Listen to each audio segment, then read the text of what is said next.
வணக்கம். என் பெயர் சிகன், தகப்பனார் பெயர் சுரேந்திரன். நான் ஹேவர்ட் தமிழ் பள்ளியில் பயிர்கிறேன். நோயற்ற வாழ்வே குறைவற்ற செல்வம். கேழ்வரகில் இயற்கையாகவே இரும்பு சத்து உள்ளது. இதனால் இதனை அதிகம் உண்பது இரத்த சோகை நோயை குணப்படுத்த உதவுகிறது. கேழ்வரகு உட்கொள்வதால் இயற்கையான உடலை ஓய்வு பெற செய்யும். மேலும் இது கவலை, மன அழுத்தம் மற்றும் தூக்கயின்மை போக்க உதவுகிறது.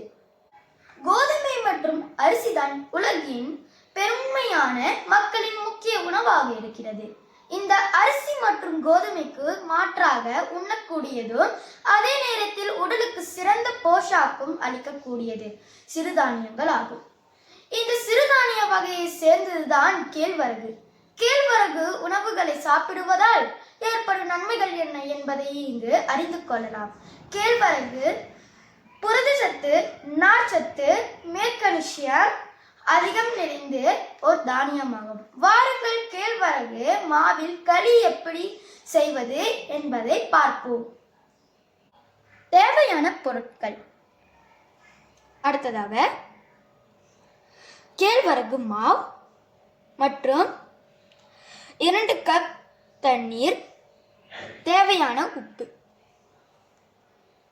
முதலில் தேவையான நீரை ஊற்றவும்.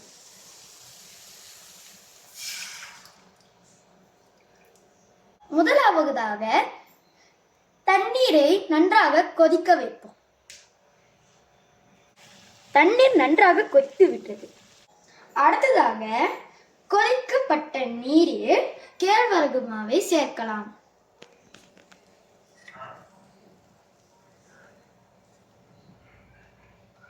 நன்றாக கிண்ட வேண்டும். தேவையான உப்பை சேர்க்கலாம். நாம் சாப்பிடும் களி தயாராகிவிட்டது.